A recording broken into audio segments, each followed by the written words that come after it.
Hey guys, Metal Driver here, back with another WWE review. Today I'll be looking at the Ultimate Edition Kane. On the side you see an image of Kane, then on the back you see two more images of the Big Red Machine, a brief bio, his finisher, a career highlight, and a description of this figure. Alright, now that we have looked at the box, let's go ahead and open this figure up and take a closer look at Kane. Alright, and here is the Big Red Machine out of the packaging, but before we take a look at the figure, let's look at the accessories that he comes with. He comes with a ton of accessories, which includes interchangeable hands, a WWE Championship belt, interchangeable head sculpt, an entrance cape, and a little voice device. That way you can have Kane say, "My name is Kane, and I am a Rudy Poo candy ass." So here's a closer look at the device. We have seen this before with the other Attitude Era Kane. Here are the interchangeable hands. They are open hands, so this is perfect for if Kane is going to do the choke slam, or more specifically for his pyro pose. I like how there's detail on the gloved hand. You can see a little bit of that there, so it's not just a black painted hand. Then here's the Attitude Era version of the WWE Championship belt. We have seen this before, received this before,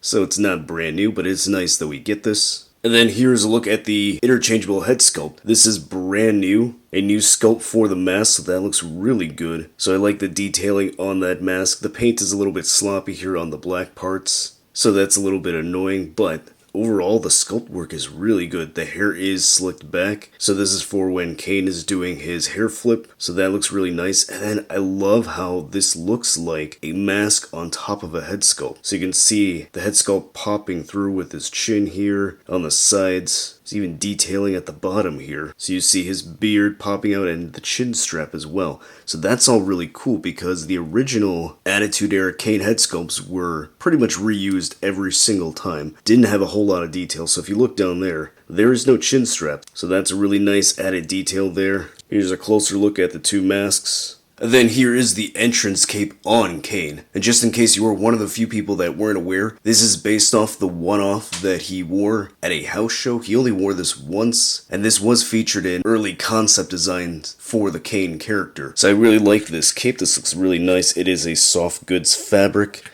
so really cool detail all around. It has his Kane fire design here with the black coming down like that, so that looks really cool. Then you've got this pleathery feeling collar here, so that looks really nice. I love how this looks. I probably won't have them displayed like this. Maybe if I get a second one I would, but it is still cool that they included this Easter egg with this Ultimate Edition figure. Then taking a look at the default head sculpt that comes right on the figure. The sculpt work on the mask is the same as the alternate head sculpt right here. The only difference is that this has his hair off to the side and a little bit on the front of his face. So that's really cool that we have these two different head sculpts, one with hair on the back. The detailing on the mask is really good. I think the paint came out a little bit better on this one. You do see a little bit of the mouth piece open right there. It's a little bit of flesh tone there. See that chin strap underneath, so that looks really good. And the hair sculpted pretty well. It's a different hair sculpt than the original Kane, so it doesn't look like there are any reused parts there, so that's really nice. Alright, then taking a look at the body, and this is a brand new body, obvious because it is an Ultimate Edition body. But I think the body that they chose for Kane fits perfectly for him. Now I think maybe this upper part could have been a little bit wider, but I do like how the muscles look. His traps are nice and big, so that looks really good. Like this design here. And then they have the paint of the flames, the black part, going all the way to the back, so Mattel was not lazy on that part. And then probably the best part about this figure, at least in the upper body department, is that his arms are big and massive. So these are really big, so these are nice, which is great because one complaint that many collectors had with the previous Attitude Era Kanes is that the arms were too small. They were small in muscle size, so as you can see, the arms on the previous Kane, or at least the original one, his arms were too skinny, whereas these are nice and muscular.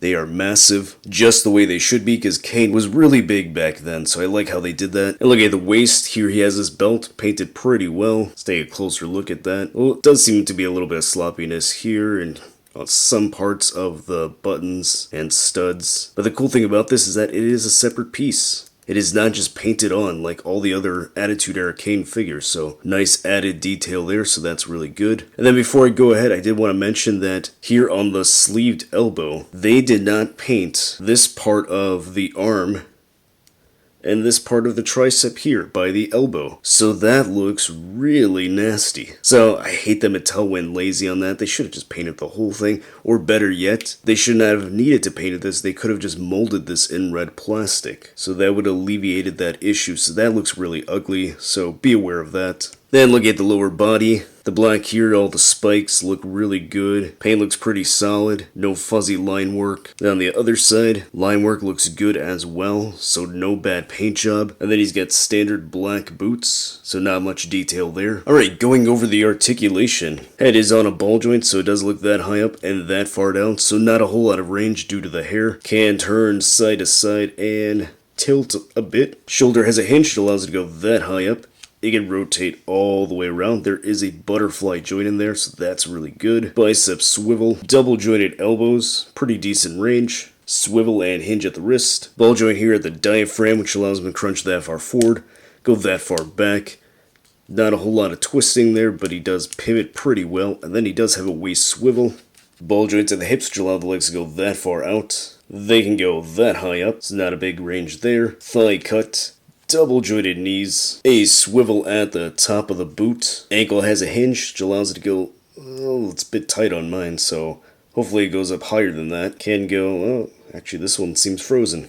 Alright, so that foot is a bit better, so it goes that high up, that far down. He has some slight ankle pivot and toe articulation. Alright, and here's the Ultimate Edition Kane next to the original Elite Series 12 Kane. Here he is next to the re-released version, released in the Hall of Champions wave. Here he is next to the ringside exclusive 2-sleeved Kane. Here he is next to the Kane with the inverted color scheme. And finally, here he is next to the Ultimate Edition Undertaker figure.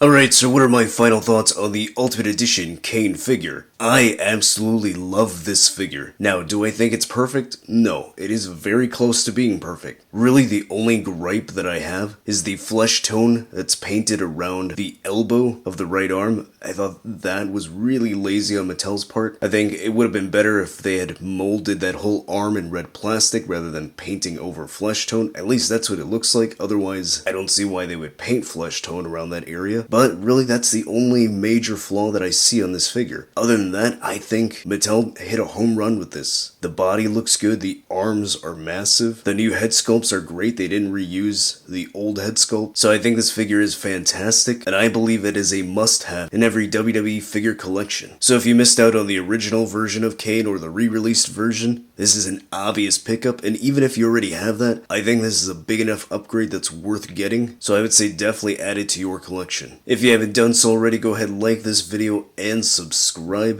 If you want to get a shout out in the next video, just leave a comment down below, just like Classic Retros 23 did, asking if you could only use one head sculpt for the entrance jacket, and unfortunately yes, that is the one with the hair that's going in the front, because that actually allows you to put the whole jacket on, especially around that collar area.